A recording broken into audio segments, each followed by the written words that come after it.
लो guys, मान लो आपके बचपन से जो आपकी क्रश थी, जो आपकी इमोशन से नॉर्मली खेलती थी, आपकी इमोशंस को भाव नहीं देती थी, आपकी इमोशंस को इग्नोर करती थी। अचानक से आज ही वो आपकी तरफ मुड़ के देख के, आपके आंखों में आंख डाल के थोड़ी सी ऐसे मुस्कान दी, मुस्कुराई थोड़ी सी, तो कैसा फीलिंग रहेगा आपके अंदर? इमेजिन करो, रियल में नहीं होने वाला। तो इमेजिन कर लिए, इमेजिन अभी जो तुमको फीलिंग हो रहा है। आज का टेस्ट का रिव्यू वैसा ही है।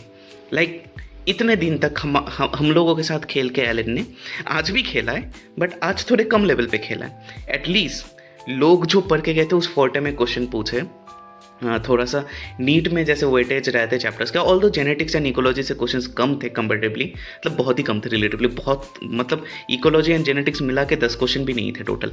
सो यप, इन दोनों चैप्टर से थोड़े वेटेज कम थे, बट ठीक है, again like as compare to last 2 test से तो अच्छा ही है भाई, कि हाँ चलो कुछ तो पढ़ के गया। आज के टेस्ट में बेसिकली जैसे लास्ट 2 टेस्ट में क्या सीन था कि टेस्टिंग ये था कि किसने कितना बहस की, किसने कौन सा चैप्टर कितने अच्छे से पढ़ा, लाइक एकदम डिटेल में जाके एकदम कोर में जाके कितना पढ़ा।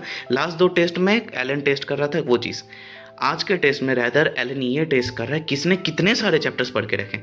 तुम समझ रहे हो, 1-2 चैप्टर या फिर 1 या 2 यूनिट पढ़ने से तुम्हारे क्वेश्चन में नंबर अच्छे नहीं आएंगे। Rather you have to like study कि तुमको सब कुछ आना चाहिए, बेस लेवल पे जितना आना चाहिए, and you could have scored मोर।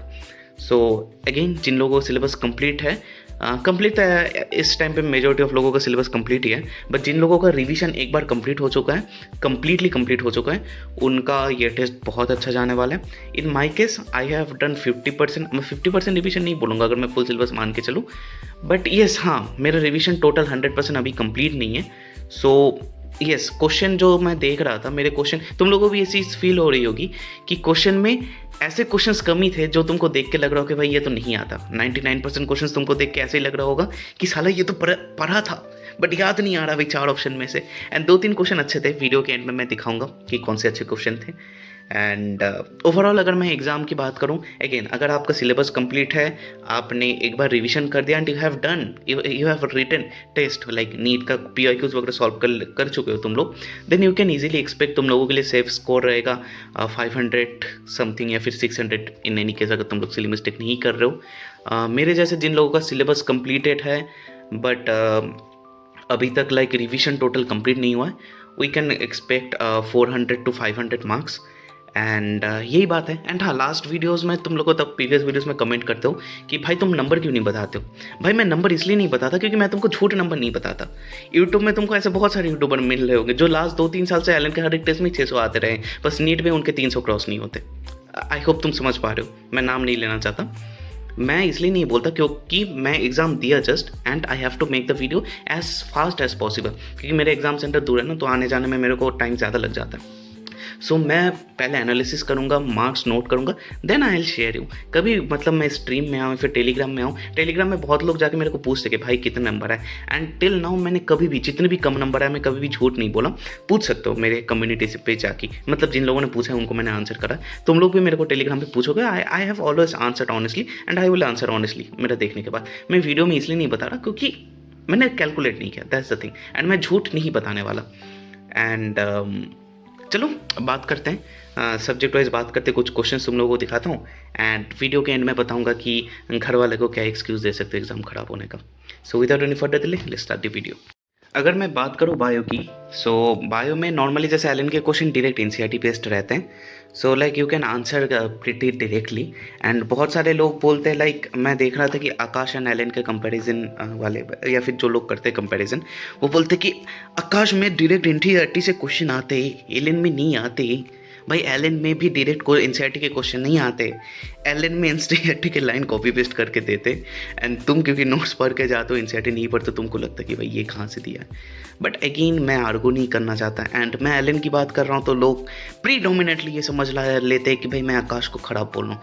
भाई नहीं, आकाश FTS के क्वेश्चन भाई क्या क्वेश्चन बना रहे भाई। ऑल दो फुल सिलेबस टेस्ट नहीं है, पार्ट टेस्ट है, पार्ट टेस्ट में क्वेश्चन थोड़े टफर साइड में भी ही आते हैं, बट स्टिल भाई आकाश FTS के क्वेश्चन भाई खतरनाक लेवल क्वेश्चन आ रहे हैं। अभी उनका 2 ही टेस्ट हुआ है, I have seen those 2 papers and like भाई क्या क्वेश्चन थे भाई, खतरनाक लेवल क्वेश्चन थे। बट हाँ, एलन में भी एनसीईआरटी बेस्ड ही क्वेश्चन आते हैं, एनसीईआरटी के बाहर नहीं आते। एनीवेज, जो मैं कह रहा था, सो नॉर्मली एलन के क्वेश्चन क्या रहते हैं, एनसीईआरटी बेस्ड आते हैं। एनसीईआरटी का तुम अच्छे से पढ़ के जाओ, you can answer it pretty directly. But आज के टेस्ट में कुछ क्वेश्चन ऐसे थे in which you need to have the help of your like notes। NCERT के टोटली बाहर ऐसे क्वेश्चन नहीं थे। प्रोबेबली एक टॉपिक प्रेगनेंसी वाला जो था कि जोना पेलोसिडा वाला लेयर टूट जाता है, वो वाला तुम काउंट कर सकते हो। बट अदरवाइज कुछ क्वेश्चन ऐसे थे, जेनेटिक्स के जो 2-4 क्वेश्चन भी थे, वो क्वेश्चन ऐसे थे कि you need help of your notes. मतलब नोट्स के बिना तुम लोग थोड़ा मुश्किल रहेगा। क्वेश्चन लेंदी क्वेश्चन सब मिला के थे, बट ऐसा नहीं बोलूँगा कि पूरा ही लेंदी था, बट ठीक है, लेंदी क्वेश्चन थी जैसे रहती थी। एक क्वेश्चन ये है, तुम लोग करके पता ना मेरे को क्या आंसर आए, एंड मैं कंसेप्ट बोल दूँ, वही जो क्रोमोसोमल थ्योरी ऑफ इनहेरिटेंस, वो सेम ही लिंकेज, जिसमें लिंकेज ज़्यादा, उसका रिकम्बिनेशन कम, फिर उसको मतलब तुमको पता है जीन मैपिंग का जो कंसेप्ट है वही लगने वाला है। आंसर क्या है नहीं पता, मतलब मेरा आंसर सही हुआ है प्रोबेबली, एंड तुम लोग बताना कि तुम लोगों ने क्या आंसर डाला है। उसके बाद ये क्वेश्चन जो पीडब्ल्यू क्वेश्चन डालता है कि क्वेश्चन बहुत इजी रहता है बट केस बेस्ड बहुत लंबे क्वेश्चन रहते हैं, वही सिंपल सा क्वेश्चन है। ये क्वेश्चन है, वो पढ़ के देख लेना। फाइब्रोसिस मतलब वो तुम्हारे ब्रीथिंग चैप्टर के जो डिसऑर्डर है ना, उधर की है। उसके बाद ये वाला जो क्वेश्चन है, एक टॉपिक प्रेगनेंसी वाला। एक टॉपिक प्रेगनेंसी बहुत जगह मेंशन्ड है, सो आई गेस कि लाइक एक टॉपिक प्रेगनेंसी से थोड़े बाहर के क्वेश्चन आएंगे। एंड इन लोगों ने चालाकी से ह्यूमन रिप्रोडक्शन में ही बाहर कर दिया, क्योंकि अगर तुम पीवाईक्यूज देखोगे, ह्यूमन रिप्रोडक्शन चैप्टर में लास्ट 15 साल में 4-5 क्वेश्चन आउट ऑफ एनसीईआरटी आए। सो आई मीन तुम कंप्लेन नहीं कर सकते इस चैप्टर में अगर बाहर भी है। ये वाला क्वेश्चन का आंसर में मैं थोड़ा कंफ्यूज हो गया था। आई वॉज श्योर कि भाई ये प्यूरिन है, अब ये पिरिमिडिन है या नहीं, इसको लेके मैं कंफ्यूज हो गया था because of this 2 groups. And ये चीज़ मेरे को कंफ्यूज, इसका भी आंसर बताना मैंने क्या आंसर किया है। प्रोबेबली ए मैंने आंसर मारा था, प्रोबेबली मेरे को याद नहीं क्योंकि मैंने मार्क नहीं करा, बट मैं आंसर देखा नहीं, देखने वाला हूँ। एंड हाँ, आंसर की मैंने तुम लोगों को दिखाया नहीं, आंसर की भी दिखा दूंगा, वेट करो। एंड ये हाँ, केमिस्ट्री में क्वेश्चंस अच्छे थे मेरे को, तो जो आते थे मैंने सिर्फ वही लिमिटेड अमाउंट क्वेश्चंस अटेम्प्ट किए, ज़्यादा क्वेश्चंस देखे नहीं। सो आई वॉन्ट बी लाइक ज्ञान पेलना कि भाई केमिस्ट्री ऐसे वैसे, जो मैंने नहीं करा, मेरे को नहीं आता, मैं झूठ नहीं बोलूँगा। बट अगेन लोगों को कहाँ ही समझ आता है अल्टीमेटली भाई बकवास करने वाले, भाई छोड़ो भाई, मैं नहीं बात कर रहा। तुम लोगों को लगता है, तुम लोग यूट्यूब में छोटे लोग देख के लगता है कि भाई हाँ ये रिलेटेबल सही बातें कर रहा है, मैं सच बात कहता हूँ तो तुम लोगों को लगता है कि मैं छोड़ो। ये है ऑर्बिटल जो है तुम्हारे, ये atomic structure, and atomic structure से बेसिकली ये क्वेश्चन है।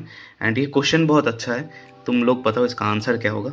4 स्टेटमेंट्स है, 4 स्टेटमेंट पढ़ के देखना। ये क्वेश्चन जनरली अच्छी है, लाइक एक्चुअली अच्छी है, इसके लिए तुमको नोट्स एनसीईआरटी सब पढ़ना पड़ेगा। उसके बाद ये वाला क्वेश्चन करने में भाई मैं बिना बात का बकवास में इतना टाइम वेस्ट करा नहीं भाई, पता नहीं क्या क्या कर रहा था भाई। बहुत आसान, बहुत ही कॉमन क्वेश्चन है, ना जाने 10,000 बार ये क्वेश्चन कर चुका हूँ। जिनको एकदम बिना फॉर्मूला के शॉर्टकट में करना है, मैं तुमको बताता हूँ शॉर्टकट क्या रहता है।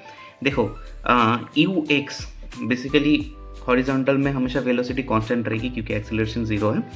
सो ux इनटू और क्या बोला कि 2 सेकंड में 40 मीटर जाती है ना, तो ux into 2 is equal to 40। Equation लिखो, तुमको समझ जाएगा मैं क्या बात कर रहा हूँ। सो उससे तुमको क्या मिल जाएगा, you will get the value of ux। जब तुमको ux की वैल्यू मिल जाएगी एंड तुम इधर बैठा के टाइम निकाल सकते हो, ux 20 मीटर जाने में कितना टाइम लगेगा, उस टाइम में uy वेलोसिटी इतनी रहनी चाहिए कि वो 15 मीटर पहुँच जाए, जितना भी टाइम लगेगा। सो uy की वैल्यू तुम्हारे पास आ जाएगी। जब uy की वैल्यू आ जाएगी तो तुम u² निकाल के मैक्सिमम हाइट निकाल सकते हो। सुनने में बहुत दिक्कत लग रहा है but this is like 3 liner solution, and तुम्हारे पास अगर इससे भी शॉर्टकट है तो उसको करो। ये क्वेश्चन देखते ही मेरा दिमाग खराब हो गया था कि भाई मेरे को पढ़ना ही नहीं है। एक तो साला क्वेश्चन इतना लंबा, ऊपर से क्वेश्चन भी आसान नहीं है। नॉर्मली फिजिक्स में लंबे question are like easy question क्योंकि उसमें डिटेल बोला रहता है। भाई ये क्वेश्चन ठीक है लाइक डुएबल था बट मैंने करा नहीं। बेसिकली मैं तुमको बताता हूँ, ये जो डायग्राम है बेसिकली यही है। ये एक मास है, इसका मास अननोन है, नहीं इसका मास 400 ग्राम है। अभी ये बैलेंस में है तो बोला कि ये क्यूब का मास क्या है। बेसिकली जो बॉयंट फोर्स और ये अपने आप को बैलेंस कर रहा है, बाकी तो तुमको ये रोटेशनल मोशन से तुम लोग बाकी जो निकालना है निकाल सकते हो। उसके बाद ये वाला क्वेश्चन भाई ये मेरे को आती है बट भाई मेरे को करने का मतलब मैंने लाइक क्लेवर डिसीजन लिया, लाइक सही डिसीजन लिया इसको ना करने के लिए, क्योंकि भाई तुम देख रहे हो भाई gravitational constant, Planck constant and speed of light तो छोड़ो, ये तो velocity. Gravitational constant and Planck constant से तुमको टाइम का डायमेंशन निकालना है। तो पहले, अब मेरे को रटा हुआ नहीं है ग्रेविटेशनल कांस्टेंट के, बट मैं सोच रहा हूँ कि ग्रेविटेशनल कांस्टेंट, प्लैंक कांस्टेंट, इन दोनों के एटलीस्ट मैं रट लेता हूँ, क्योंकि ये हर जगह आते हैं ना इनके डायमेंशन। सो इनका डायमेंशन निकाल के फिर करो। लाइक 2 सेकंड का क्वेश्चन मेरे को करने में एटलीस्ट 1.5-2 मिनट लगेगा, तो मैंने इसको स्किप कर दिया था। एंड ये कुछ क्वेश्चन है, मैं ये नहीं बोलूँगा कि यही बेस्ट क्वेश्चन थे, इससे भी हार्ड फॉर फिजिक्स में क्वेश्चन थे, but I have only answer दोस, मतलब तुम लोगों को वही दिखा जो मेरे मार्क थे। फटाफट दिखाना, क्योंकि क्वेश्चन है, तुम अगर खुद टेस्ट दिखाए, you will do your question analysis on your behalf, like तुम तो खुद करने ही वाले हो। सो मैं ज़्यादा कुछ बोल के टाइम वेस्ट करना नहीं चाहता, वैसे वीडियो लंबी हो चुकी है। बाकी घर वाले को क्या एक्सक्यूज़ दे सकता हूँ, घर वाले को ये बताना कि आप एक लाइक तुम इतने बड़े इंसान बनने वाले हो कि तुम्हारे लिए तुम्हारा बायोपिक बनने वाली है। एंड तुम्हारे बायोपिक में सिर्फ अगर अप्स ही रहे, डाउन्स नहीं रहे, तो तुम्हारी बायोपिक अच्छी नहीं लगेगी। So for the sake of that कि तुम्हारे बायोपिक में अप्स भी रहे, डाउन्स भी रहे, अब तुम अपने फॉर्म में आ जाओगे तो तुम हर एग्जाम में 600-700 लाओगे, तो ऐसे बायोपिक में थोड़ी ना मज़ा आएगा। सो तुम जानबूझ के एग्जाम खराब दे रहे हो ताकि तुम्हारी ज़िंदगी में वो लो पॉइंट दिखे, एंड तुम उधर से लाइक ऑरा फॉर्म करके ऊपर जाओ, 600-700 लाख बोलते हैं ना, कम बैक मार दिया, हार के जीतने वाले को बाजीगर, ऐसे डायलॉग मार पाओ तुम्हारे बायोपिक में, इसलिए तुम जानबूझ के अभी मार्क्स लो रहे हो। ये अपने माँ बाप को समझाना। बाकी माँ बाप तुमको मार डाले, घर से निकाल डाले, उसका जिम्मेदारी मैं नहीं ले रहा हूँ। All the best.